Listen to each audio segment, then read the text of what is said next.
ते खोते वांग ना छड़े अड़ी जेड़ा ओनू आखदे ने बंदा तड़े दा ए जेड़ा पाँव के किसे दे गल पै जाए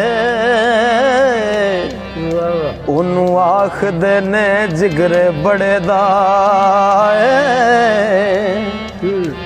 दानिशमंद दी बात ना सुने कोई वेखे पैंच फराडिया परे दाए न सजना आस ना दुश्मना डर कसूर मंद टकन केड़े कड़े दा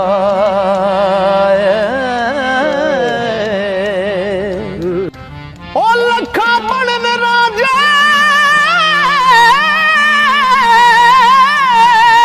परवांग राजे ओ पहला लग नमूस नू लाण औखा लक लंगोटा ते हाथ सोटा 12 साल मंगू चगान औखा फिर कन पड़वा के सवा मलनी ओ बूहे खेड़े लख जगान औखा सौखा मंग के खान कसूर मंदा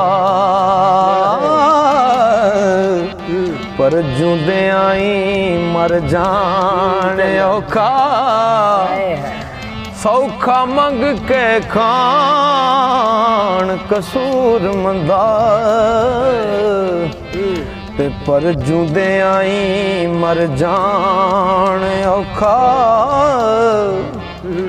ओ खाना खाना जग विच आपे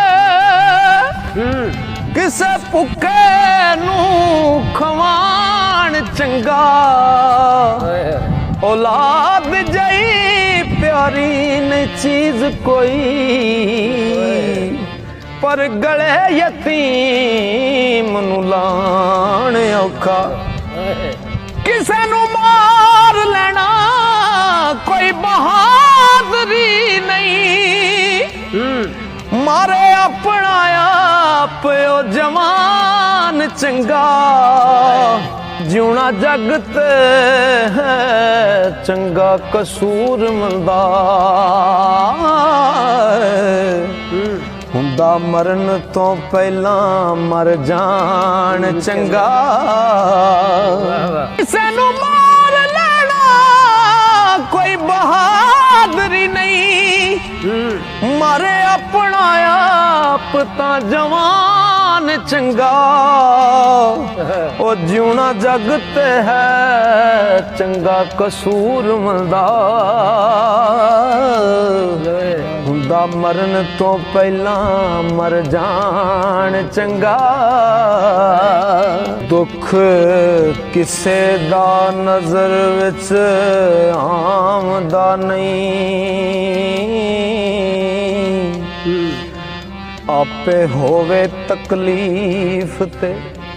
जरन औखा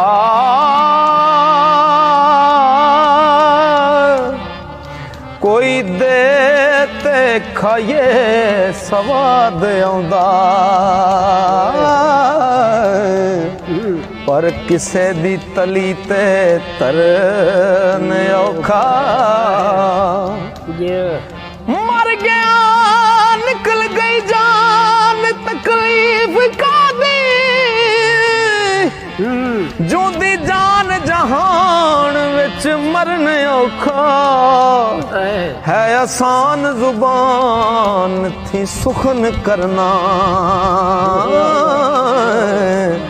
कसूर मंद पर है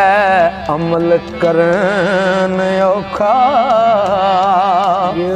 है आसान जुबान थी सुखन करना, कसूर मंद पर है अमल करन औखा। ते ज़ाहिदा सूफियां दा बड़ा नहीं रब सज्जन, दुश्मन नहीं शराबियां पंगियां दा। जात बेनियाज दे राज नू कौन जाने, दा कैद हुंदा तड़े बंदियां दा।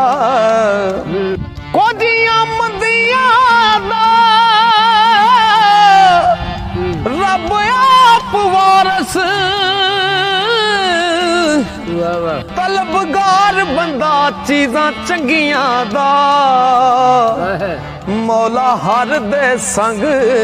कसूर मंदा, ते बंदा संग देंदा संग संगियां दा। मौला हर दे संग कसूर मंदा, बंदा संग देंदा सिर्फ संगियां दा।